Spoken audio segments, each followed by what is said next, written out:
सभी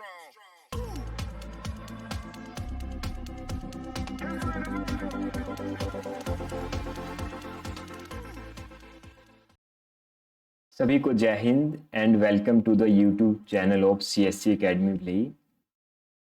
आज के इस लेक्चर में हम कवर करेंगे जो हमारा भारत के प्राचीन इतिहास का एक टॉपिक है, जो है आपका वैदिक काल या वैदिक पीरियड जिसे कहते हैं। इसके अलावा इसे जो है आर्य सभ्यता या वैदिक सभ्यता भी कहा जाता है, जिसकी टाइमलाइन है आपकी 1500 से 600 बीसी तक या ईसा पूर्व तक। इस चैप्टर में हम कवर करेंगे जो भी आपके वैदिक काल से रिलेटेड जो भी आपके मेन पॉइंट्स हैं, वहाँ कौन से लोग आए थे, कौन कौन वहाँ पे रहे थे, उनका जीवन कैसा था, कौन कौन से देवताओं को मानते थे। इसके अलावा जो है इस काल में जो है आपके जितने भी वेद हैं और जो आपके उपवेद हैं वो सब जो है लिखे गए थे, तो उन सब को भी हम कवर करेंगे। जैसे आपका ऋग्वेद, यजुर्वेद, सामवेद, इसके अलावा जो आपका रामायण है, महाभारत है, इन सब को भी कवर करेंगे। बात करें वैदिक काल के कालखंड की, तो इसका जो कालखंड है या जिसकी जो टाइमलाइन है वो आपकी 1500 ईसा पूर्व से लेकर 600 ईसा पूर्व तक। और इस सभ्यता में जो आपके लोग थे उन्हें कहा जाता था आर्य, यानी जो आर्य लोग थे उन्होंने जो है वैदिक सभ्यता को बनाया है। इसमें जो आर्य शब्द है, आर्य शब्द का अर्थ जो है आपका वो होता है आपका श्रेष्ठ, श्रेष्ठ या उत्तम, जो सबसे अच्छा हो। ये भी कई बार क्वेश्चन में आपके आ चुका है। और जो क्षेत्र थे जहां से ये आए थे तो उसे कहा जाता है, या इस क्षेत्र को कहा जाता है सप्त सैंधव प्रदेश, यानी 7 नदियों का प्रदेश कहा जाता था। अगर बात करें वैदिक काल के भागों की, तो इसके 2 काल हैं। पहला आता है आपका ऋग्वैदिक काल, या जिसे कहा जाता है पूर्व वैदिक काल, या आपका 1500 से 1000 ईसा पूर्व तक। बात करें उत्तर वैदिक काल की, वो है आपका 1000 से लेकर 600 ईसा।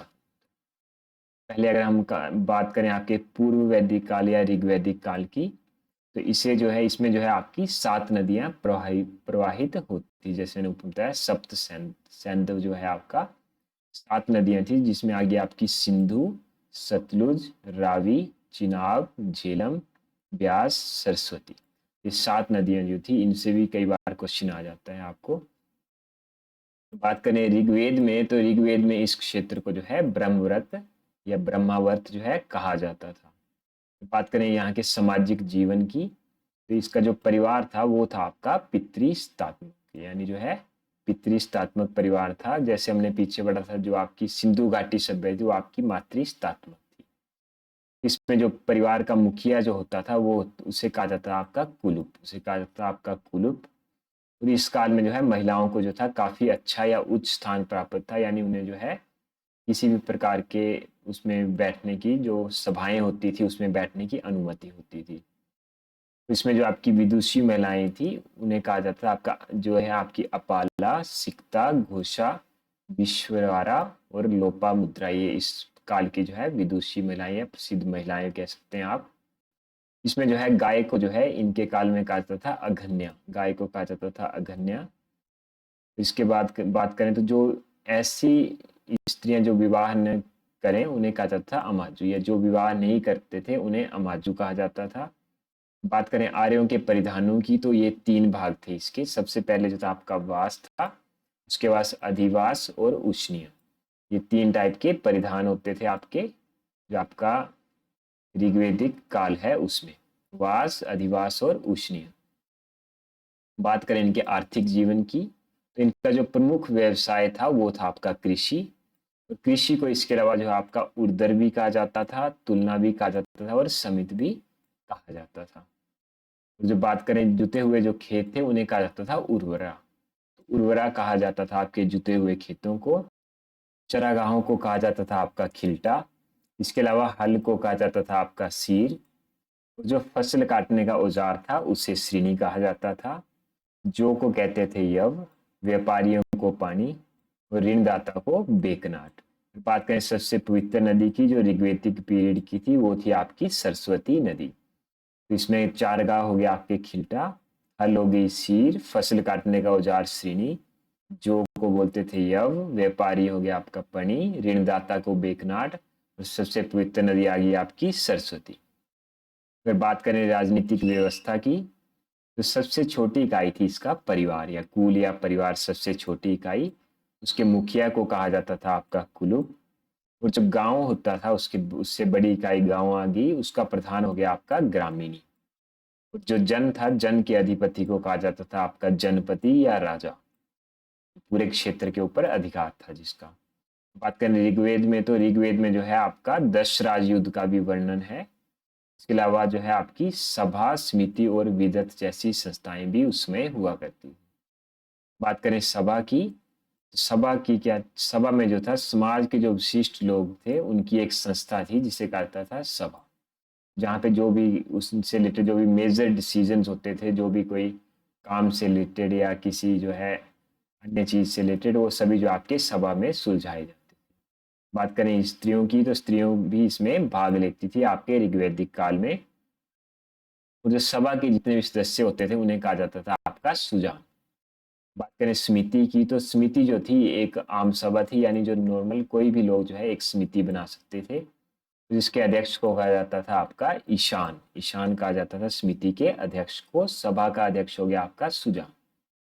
बात करें विदत की, तो ये आर्यों की एक जो है प्राचीन संस्था थी, जिसको इसके अलावा जो है जनसभा भी कहा जाता था। बात करें धार्मिक जीवन की आर्यों के, तो आर्य लोग जो थे आपके इंद्र, वरुण, सूर्य और अग्नि देवता को प्रमुख मानते थे। इससे भी एक बार क्वेश्चन आया है कि आर्य लोग जो थे कौन से देवता को मानते थे या नहीं मानते थे, याद रख लीजिएगा। बात करें इंद्र देवता का दूसरा नाम, वो था आपका पुरंदर। इसके अलावा जो है उषा, अदिति और सूर्या देवियों का भी उल्लेख मिलता है इसमें। बात करें कौन सा जो आपका देवता था वो किससे रिलेटेड था, तो इंद्र देवता जो था आपका युद्ध में नेतृत्व करता। वरुण देवता आपका जो है ऋतु का संरक्षक था। अग्नि देवता आ गया आपका जो ब्रह्मा से जोड़ने वाला देवता था, वो था आपका अग्नि का देवता या अग्निदेव। सूर्य देवता था आपका जीवन देने वाला। और मित्र था आपका शमत का देवता, जो मित्र देवता है। ये जो ऋग्वेदिक लोग या आर्यन लोग थे ईश्वर की आराधना करते थे ताकि उन्हें सुख प्राप्त हो, भक्ति सुख के लिए करा करते थे। इसके अलावा जो है यज्ञ और बलि का भी प्रचलन हुआ करता था उसमें में। अगर बात करें ऋग्वेद की रचना, तो ये आपकी पूर्व वैदिक काल में हुई है। बात करें टोटल कितने वेद हैं, तो जो प्रमुख वेद हैं वो आपके 4 हैं। इसमें आपके ऋग्वेद, सामवेद, यजुर्वेद और अथर्ववेद। इसमें जो ऋग्वेद है वो है आपका पूर्व वैदिक काल में, बाकी 3 है आपके उत्तर वैदिक काल में।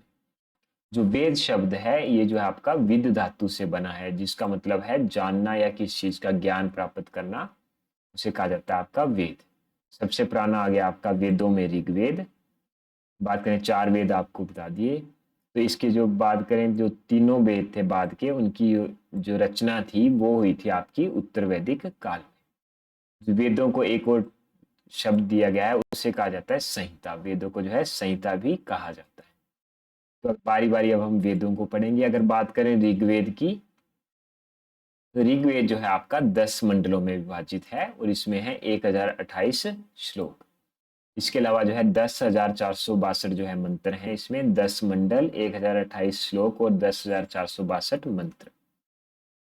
अगर बात करें ऋग्वेद का जो पहला और 10वां मंडल है उसे क्षेपक कहा जाता है या माना जाता है। और 9वें मंडल में जो है सोम की चर्चा की हुई है। बात करें जो गायत्री मंत्र है वो आपका वो लिया गया है ऋग्वेद के 3रे मंडल से। जो आपका अस्तोमा सतगमय है, ये शब्द जो है, ये लाइन जो है, ये भी आपकी ऋग्वेद से ली गई है। इसके अलावा जो सत्यमेव जयते है, ये भी आपका ऋग्वेद का जो पार्ट है मुंडकोपनिषद, उससे लिया गया है।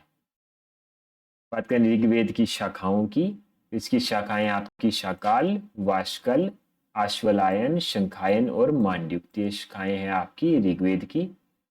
तो आज बात करें आपके उत्तर वैदिक काल की, इसकी टाइमलाइन है आपकी 1000 ईसा से 600 ईसा पूर्व तक। इसमें आपके 3 वेदों की मुख्य रचना हुई है, जिसमें आपके यजुर्वेद, सामवेद और अथर्ववेद। बात करें इनके सामाजिक जीवन की, तो इसमें जो है महिलाओं की स्थिति जो थी खराब थी, इतनी अच्छी नहीं थी। उनको सभाओं से सदस्यता जो थी वो बंद कर दी गई थी या वंचित कर दिया गया था। इसके अलावा अगर बात करें जो जाबालोपनिषद है आपके उत्तर वैदिक काल का, उसमें जो है 4 आश्रमों का वर्णन भी मिलता है, जिसमें था आपका ब्रह्मचर्य आश्रम, गृहस्थ आश्रम, वानप्रस्थ आश्रम और संन्यास आश्रम। इसके अलावा जो है इसमें जो है व्रात्य और निषाद जनजातियों का भी वर्णन मिला है आपका उत्तर वैदिक काल। बात करें आर्थिक जीवन की, तो इनका मुख्य व्यवसाय था आपका खेती। इसके अलावा जो है आपके निष्क और शतमान जो थे, सिक्कों का भी उल्लेख मिला है इस काल में। इसमें जो है मिट्टी के बर्तन मिले हैं जिन्हें कहा जाता था चित्रित धूसर मृद भांड, या जिसे जो है काठक संहिता से, सॉरी, जो मिट्टी के बर्तन थे उन्हें कहा जाता है चित्रित धूसर मृद भांड। जो आपका काठक संहिता है उसमें जो है 24 बैलों द्वारा हल खींचने का भी उल्लेख मिला है। इसके अलावा अगर बात करें देवताओं में, तो प्रजापति और विष्णु को जो है सर्वोच्च सबसे ऊंचा स्थान जो है आपका प्राप्त था। बात करें यज्ञ और बलि जो है इस काल का भी मूल आधार था आपका। जो शूद्र थे उनका जो देवता था उसे कहा जाता था आपका पूषण। इसमें जो है ब्राह्मणों का वर्चस्व जो था बहुत ज्यादा बढ़ गया था, यानी जो ब्राह्मण थे उन्होंने जो है हर चीज के ऊपर कब्जा कर लिया। बात करें वैदिक साहित्य की, तो इसे जो वैदिक साहित्य को भागा गया है आपका दो बांटों में, दो भागों में बांटा गया है। इसमें सबसे पहले आ गया आपका श्रुति साहित्य, दूसरा है आपका स्मृति साहित्य। हम बात करें श्रुति साहित्य में, तो इसमें वेदों के अलावा ब्राह्मण ग्रंथ हो गया आपका और अरण्यक ग्रंथ जो है ये भी आपके शामिल हैं। यही बात करें आपके स्मृति साहित्य, तो ऐसे साहित्य जो मनुष्य द्वारा लिखे गए हैं अपनी स्मृति यानी याद के आधार पर, जैसे आगे आपके वेदांग, वेदों के जो अंग हैं आपके, सूत्र हो गए और स्मृति हो गई, ये सब आपके मनुष्य द्वारा रचित हैं। अगर बात करें उत्तर वैदिक काल में रचित वेदों के बारे में, तो सबसे पहले आता है आपका यजुर्वेद। यजुर्वेद जो है आपका वो रिलेटेड है आपका अनुष्ठानों और कर्मकांडों वाले श्लोकों और मंत्रों का संग्रह। तो अनुष्ठान और कर्मकांड से रिलेटेड है आपका यजुर्वेद। और इसमें जो आपके अनुष्ठान का गायन करता था पुरोहित, उसे कहा जाता था अर्धव्यूह। वहीं बात करें यजुर्वेद, तो इसके दो भाग हैं, कृष्ण पक्ष और शुक्ल पक्ष। या जो आपका कृष्ण पक्ष है या जो कृष्ण यजुर्वेद है वो है आपका गद्य से संबंधित है, और जो आपका शुक्ल यजुर्वेद है वो आपका पद्य से संबंधित है। अगर बात करें यजुर्वेद में, तो इसमें आपके 40 मंडल हैं और 200 जो है इसमें रचनाएं। बात करें आपके सामवेद की, तीसरा वेद है आपका, तो सामवेद का संबंध जो है आपका संगीत से है। सामवेद संगीत से संबंधित, 1549 श्लोक हैं आपके। इसमें जो है आपका 75वें श्लोक को छोड़कर सभी श्लोक जो है आपके ऋग्वेद से लिए गए हैं। मंत्रों की संख्या है इसमें 1810। तो सामवेद की शाखाओं की बात करें तो उसमें आ गई आपकी कौथुम आ गई, जैमिनी आ गई और रामायणीय, ये आ गई इसकी सामवेद की रचनाएं या इसकी शाखाएं। आखिरी आपका अथर्ववेद। अगर बात करें अथर्ववेद की रचना, तो इसकी रचना की थी आपकी अथर्व ऋषि ने। अथर्ववेद में जो है आपका तंत्र मंत्र यानी जादू टोने से रिलेटेड है आपका अथर्ववेद। इसका जो है जो आविष्कार या बात करें लिखा गया था, ये रोग निवारण औषधियों के लिए लिखा गया था। इसका मेन मकसद था आपका रोग का निवारण करना। इसमें जो है आपका सभा और समिति को जो है प्रजापति की दो पुत्रियां कहा जाता था। बात करें सर्वोच्च शासक, तो अथर्ववेद में जो है सर्वोच्च शासक माना गया आपका एकराट को। अगला आता है आपका वेदांग, तो वेदांगों की संख्या है आपकी 6। इसमें आता है आपका शिक्षा, कल्प, व्याकरण, निरुक्त, छंद और ज्योतिष, ये हैं आपके वेदांग। तो अगर बात करें व्याकरण की रचना, तो जो व्याकरण है व्याकरण की रचना की थी पाणिनि ने। बात करें जो इनकी मानक रचनाएं थी, तो निरुक्त विषय पर जो है उसे यास कहा गया, छंद पर जो थी उसे पिंगल कहा गया, और जो लागद्य मुनि द्वारा रचित थी उसे कहा गया वेदांग या ज्योतिष। इसके बाद अगर बात करें आपके ब्राह्मण ग्रंथ की, तो ब्राह्मण ग्रंथ की रचना का कारण था कि जो ब्राह्मण ग्रंथ हैं वो बेसिकली जो है आपके जितने भी ग्रंथ हैं उनकी व्याख्या के लिए लिखे गए थे, यानी उनको समझा जा सके, उनकी आध्यात्मिक व्याख्या की जा सके, उसके लिए लिखे गए थे आपके ब्राह्मण ग्रंथ। अगर बात करें ब्राह्मण ग्रंथ की रचना, तो वो की थी आपकी महिदास ऐत्रेय ने। तो जो ऐत्रेय ब्राह्मण है इसमें जो है आपके 8 मंडल, जो आपका कोशिताकी ब्राह्मण है इसमें आपके 30 अध्याय। हम बात करेंगे इम्पोर्टेंट टॉपिक की, इसमें जो है वेद, उससे रिलेटेड जो है उपवेद और जो उसके ब्राह्मण ग्रंथ हैं उसके बारे में पढ़ेंगे। तो सबसे पहले आ गया आपका ऋग्वेद, इसका उपवेद आ गया आपका आयुर्वेद, रचनाकार आ गया आपका प्रजापति। इसके जो ब्राह्मण ग्रंथ हैं वो आ गया आपके ऐत्रेय और कोशिता की। बात करें यजुर्वेद की, तो इसका उपवेद है आपका धनुर्वेद, लिखा था विश्वामित्र ने। जो तैत्रीय और शतपथ जो है वो है इसके ब्राह्मण ग्रंथ। बात करें सामवेद की, तो इसका उपवेद है आपका गंधर्व वेद, जो लिखा था नारद मुनि ने। तो अगर बात करें इसके ब्राह्मण ग्रंथ की, वो आ गया आपके पंचविश, जैमिनिया और तांडे। बात करें अथर्ववेद की, तो इसके जो उपवेद हैं वो हो गया आपके शिल्पवेद, विश्वकर्मा ने लिखा था, और गोपद। आगे अगर बात करें आरण्यक ग्रंथ की, तो ये ऐसा ग्रंथ है जो ऋषियों द्वारा जंगलों में लिखा गया था, उसे कहा गया आरण्यक ग्रंथ। बात करें इसमें जो प्रसिद्ध जो आरण्यक ग्रंथ है आपके, उसमें ऐत्रेय, शंखायन, जैमिनी, छांदोग्य और बृहदारण्यक, ये सब हैं आपके प्रसिद्ध ग्रंथ। बात करें उपनिषदों की, तो उपनिषद हैं आपके 108। उपनिषदों की बात करें, वेदों की जो अंतिम रचना है उसके रूप में माना जाता है आपका उपनिषदों को, इसलिए जो है वेदों का अंत यानी वेदांत भी कहा जाता है उपनिषदों को। तो इसमें अगर बात करें प्रसिद्ध उपनिषद, तो उसमें छांदोग्य हो गया आपका, कंठ हो गया, मंडूक हो गया आदि, ये आ गया आपके प्रसिद्ध छंद या फिर उपनिषद। बात करें स्मृति साहित्य की, तो ऐसे साहित्य जो अपनी स्मृति यानी याद के आधार पर लिखा गया है, तो सबसे प्राचीन स्मृति है आपकी मनु स्मृति, जो लिखी थी ऋषि मनु ने। बात दूसरा इसकी बात करें रचना, तो दूसरी शताब्दी की रचना जो है वो शुंग काल में लिखी गई थी। बात करें पुराणों की, तो पुराण है आपके 18 पुराण है टोटल, और सबसे पुराना पुराण माने तो वो है आपका मत्स्य पुराण, उसके बाद वायु पुराण, वामन पुराण, मार्कंडेय पुराण, ये सब आदि। अगर बात करें पुराणों के संकलन का श्रेय, वो जाता है आपका महर्षि लोमश ऋषि, जो आपके लोमश ऋषि थे या लोमहर्ष ऋषि, उनके पुत्र जो थे आपके उग्र श्रवा, उनको जाता है पुराणों के संकलन का श्रेय। बात करें सबसे प्राचीन जो पुराण है आपका, वो है आपका मत्स्य पुराण।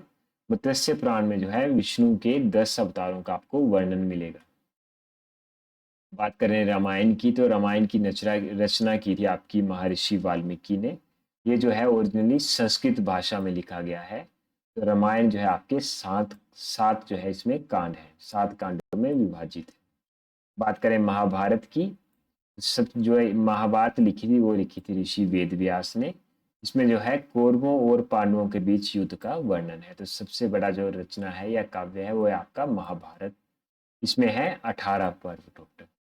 अगर बात करें इसमें नेक्स्ट, तो जो जय संहिता है या 7 शास्त्र भी कहा जाता है आपके महाभारत को। इसी के साथ जो आपका वैदिक पीरियड है वो खत्म हो चुका है। नेक्स्ट में हम करेंगे आपको जो जैन धर्म है। इसमें जो अगर हम बात करें जो वेद हैं इनकी रचनाएं किसने की थी, तो ऐसा कोई भी एग्जैक्ट आपको नाम नहीं मिलेगा। ऐसा है कि जो इनका जो संकलन करता है वो महर्षि वेद व्यास को माना जाता है। इसके अलावा कोई कई जगह आपको मिलेगा, लेकिन एग्जैक्टली हम उस बारे में नहीं बोल सकते हैं। तो इस तरह से आज का ये लेक्चर खत्म होता है। आई होप ये लेक्चर आपके लिए बेनिफिशियल रहे। Thank you so much.